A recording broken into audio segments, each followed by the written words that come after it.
Good morning, everybody, and welcome back. My name is Joel, and this is A Stable Life. These two have been doing nothing but hollering all morning, let me tell you. I think all the animals are ready to come in and get some food. Starting things off with, of course, letting Poncho in. We have all of the grain in all of the stalls and all of the hay in all the stalls, so we can let the horses in. Good boy, Poncho.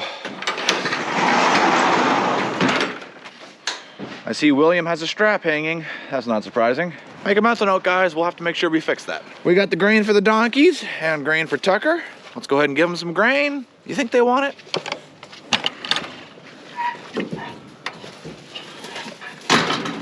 Yeah, I think you're right. Can't forget Tucker. Yeah, we're gonna have to talk about this. Come on in, boys.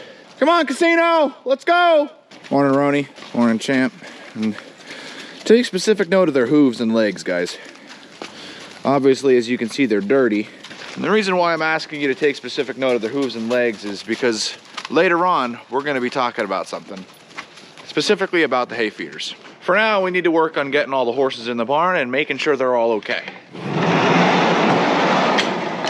Good morning, boys.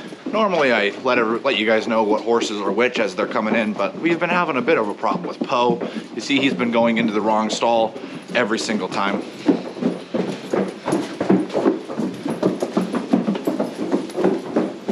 So I wanted to come down here to make sure he goes in the right stall. There you go, good boy. Good job, big guy. Sorry, Archer. There we go. Here comes Sriracha. All right, now we finally got all the horses in. So let me start out by saying that we're no strangers to mud.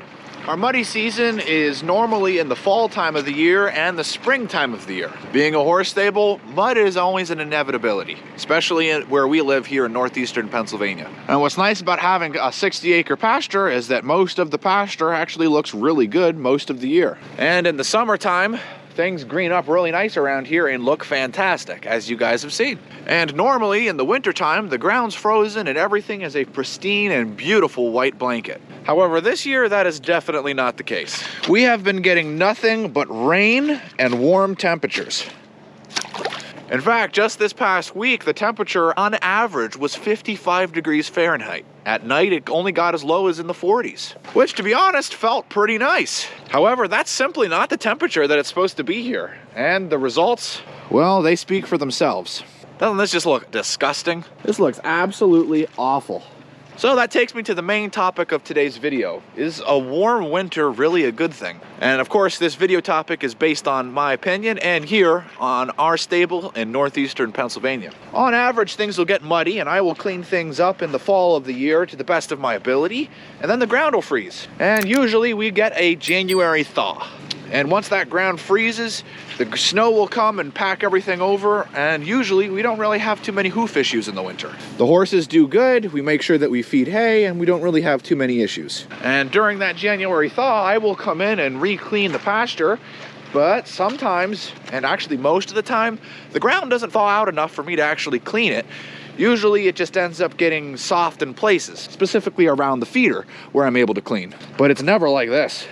I can't believe it, January 7th. It's blowing my mind. And you guys saw we had freezing cold temperatures just a couple videos ago. In fact, it got extremely cold, 0 degrees Fahrenheit. And of course, the ground did freeze, but being that it got into the 50s and 60s, stayed there, and then we got 3 to 4 rain events on top of that, well, things pretty much just compounded into this giant soupy mess. Which of course leads us to a lot of the issues that I'm going to be talking about later in the video. So how do we fix it? How do we make this better for the horses? I mean, just look at this. They're up to their fetlocks in mud wherever they're standing. And everywhere you walk, there's just divots, water sitting, and mud. Well, of course, the best solution would be to scrape this all off and put down about 1 foot to 2 foot of stone, and then put down a permeable material on top of this, and then be out here and clean it every single day so that it doesn't get any worse. That's a fantastic suggestion. However, that's not very realistic. So what are some things that we can do to make things better, realistically speaking? Well, option number 1 is not feeding the horses in one location. By not feeding the horses in one location, you don't get a buildup of manure. You don't get a buildup of waste hay, and the ground has a chance to breathe. And we tried that, and it didn't work. We have an incredibly large 60-acre pasture, and one year we decided to rotate out where we were feeding the hay. The problem was that year it was also warm when we were feeding hay, and we were feeding small square bales. So we came out with the four-wheeler, driving along to put the hay in different parts of the pasture. The result, the entire pasture looked like this. Not just in one area, the entire pasture looked like that. Of course, this was before Poncho was here, but we did not like that at all. In order for that plan to work, we would need a lot more ground. I'm thinking we would probably need about 120 to 150 acres. And what we would do is we would fence in those 120 to 150 acres in different pastures. Split the horses into smaller herds and then rotate those smaller herds into different pastures, giving each pasture a chance to breathe. But like I said, our problem needs to be fixed realistically. We don't have 120 acres of horse pasture. We've got 60. And you guys know that we take pride on doing the best to take care of our land. Which leads us to these hay structures over my shoulder. The point of them, of course, is to prevent hay waste. We don't need that hay getting rained on, horses pulling that out of the feeder, standing on it, it becoming waste and now a problem. However, that doesn't really fix the problem around the feeder. It only fixes the problem of when it rains, our hay doesn't go bad. So a good way of handling this would be to actually expand the roof. If the roof was bigger over top of the feeder, then the horses eating would be under roof as well. The result would then be that the horses can stay underneath the roof, the ground around the feeder stays dry, and that's your key right there, keeping the ground dry. And then that doesn't become a problem. Therefore, we're no longer getting any issues with the horse's hooves or fetlocks. No skin conditions and no hoof issues is amazing. And that's what we're planning on doing in the middle field. We're planning on expanding on this design here actually quite a lot so that the horses can eat, the food stays dry, the horses stay dry and out of the weather, and then the ground around them stays dry. Then when I clean it up with the tractor, I'm mostly just scooping up dry manure and waste hay that's dry. So we shouldn't have any hoof problems. And then the horses and the owners and us will be happy. So that's what we're planning on doing. Kid you not, this year, that's what we're planning on doing. So make sure that you're subscribed to see that being built, because that's gonna be exciting. And if you're a veteran to the channel, you'll remember me teasing that a little bit ago. So what about today? If you're not planning on building that structure today, how can you help these horses? This looks awful. Well, I couldn't agree more with you. Enter the tractor. Now what can the tractor do? Well, we need to take this and turn it into this. So this is our middle field, and I just finished cleaning this up. Here's some key points to look at. I'm walking on the ground right now, and yes, you can see that the ground is damp. However, we are solid. And I'm gonna use good old Skywalker here as an example. Check it out. See his legs? He is not standing in mud at all. Let's walk around to the other side here. Here's Suede, not standing in mud. Here's Spitfire. There's Tucker. There's Obi. There's Argento. So you guys can kind of see what we're talking about here when it comes to cleaning this off. And what's nice about where we live here in the state of Pennsylvania is there's a lot of rocks, as you guys may have seen over on the Veggie Boys channel. And those rocks are, well, you know, sometimes you got a love-hate relationship with them. But in this situation, rocks are a good thing. As you can see, the ground is very solid underneath in this pasture. It's getting that way with the big field, but it's not there yet. The middle field has been used for feeding hay for a lot longer than the big field has. The ground is used to being scraped, and as you can see, I don't dig down, I simply scrape the manure off the top, and this hard ground I don't dig into. When I'm going across the ground, my tractor has what's called a floating hydraulic, so I angle the blade based on this level here. This tells me the angle of the blade when I'm driving through, and what that does is it just goes across the top of the surface. And then as the ground goes up and down, my loader will go up and down and float over the top of the ground, preventing me from digging into the ground, which creates uneven surfaces. So we've got a nice level, flat surface. As you can see, the manure is definitely piling up. We're definitely gonna have a lot to spread this upcoming spring, that's for sure. As for the big field, we've got quite a lot of ground that we need to cover, and like I said, we haven't reached that solid rock layer here yet. So we're gonna be using two tools, the bucket, which I already mentioned, and the arena drag. And yes, I agree with you, I should be using a grading blade. I don't own one yet. So for now, the arena drag works pretty good. And what we're gonna do is we're gonna set this arena drag on an angle so that while I'm driving through, I can lower this and it will push all of the material at an angle down the hill, closer to where we store the manure. And that's what we're gonna be doing for the top section here. As you can see, we are moving back and forth across the pasture with the grading blade down. And what that's doing is that's slowly peeling the manure off the top of the ground without digging into the ground. And it's moving it down closer towards the manure pile. Once we get down to the bottom of the manure pile where we can scoop it up with the bucket, once it's able to be picked up with the bucket, we put it on top of the manure pile where it begins its composting process and turning into that really rich black dirt that we love on our fields. Well, I think you guys have probably seen enough of this slop. What do you say we change this nastiness into something that's a lot better, huh? Well, there we go. I think that looks a lot better. 5 hours later and I'm back. Whew. Man, that was a lot of work. But check it out, guys. Look at the results.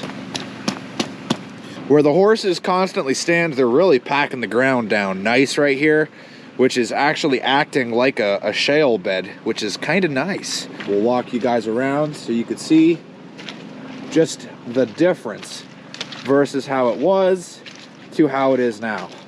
Of course, the ground is still wet. And as I mentioned, this section of the big field hasn't been used for feeding hay to the horses for as long as that section in the middle field. So what you end up getting is this section that's about ½ an inch of just, I'm gonna call it goo, but it's just so wet that the dirt just, you know, there's water sitting inside the dirt. And since it's not summer or spring, nothing's really soaking it up too much. And the sun's not too powerful because it's winter. So you got this little ½ inch layer of goo, which, you know, isn't the best, but as you can see, it's a lot better than it was. I mean, just look at the results.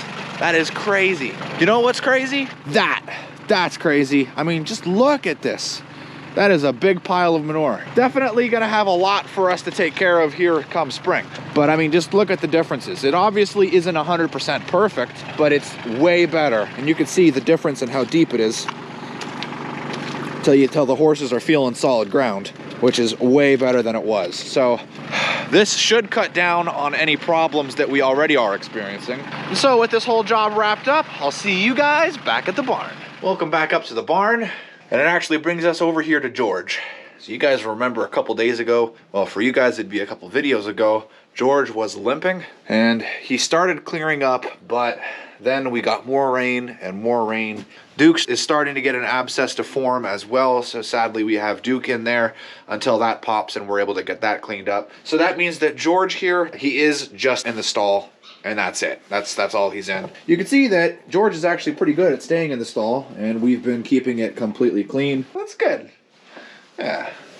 You rest up, buddy. We want you to get better, okay? So, if you were to ask me, do you enjoy the warmer weather? I would say, yeah, I enjoy the warmer weather, but it has some serious repercussions for anything that has to deal with being outside, especially with all this rain. If we didn't get any rain, the warmer weather wouldn't be as bad, but that warmer weather with the ground thawing out, combined with a bunch of rainstorms, as you guys can see, that led to nothing but headaches. The best thing that can happen for our pastures right now is for the temperatures to fall below freezing and stay that way till spring. But I can't control the weather, so we'll take each day as it comes. Hey guys, and welcome to another day here at the stable. We're a couple days past when we were filming here, working on cleaning up all the pastures. And I wanted to give you guys an update on how the horses were doing to give you an idea on how things have progressed since we've cleaned those pastures. For starters, as you guys can see, look how good George is walking. Oh, this is so good.